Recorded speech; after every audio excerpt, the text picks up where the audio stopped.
Le point qui m'est paru en premier, c'est le fait d'avoir des taux d'intérêt qui deviennent négatifs dans l'univers obligataire. C'est quelque chose qui me paraissait complètement contre-intuitif et absolument pas vu dans les manuels d'économie. Donc c'était une des conséquences de la crise financière de 2008 pour juguler l'inflation. Les banques centrales sont passées en taux négatifs et l'impact majeur de mon point de vue, notamment parce que je travaille dans l'univers du private equity, c'est qu'on a pu voir qu'il y a eu un grand jeu de vases communicants et que les assureurs et les caisses de retraite, qui est des acteurs typiquement très investis en obligataire et en obligataire souverain, avec des portefeuilles à 60-70% sur cette classe d'actifs, ont été obligés d'aller chercher d'autres classes d'actifs pour aller chercher du rendement.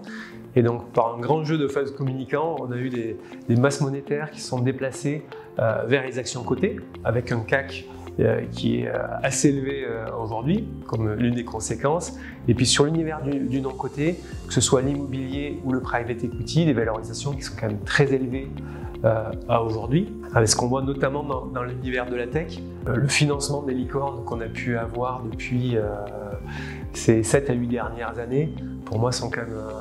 intrinsèquement liés à cette politique des banques centrales d'avoir des taux négatifs pour inciter les grands investisseurs institutionnels, y compris les particuliers, à financer l'économie réelle et à verser du cash dans des sociétés non cotées notamment. Et donc tout le sujet du financement de la tech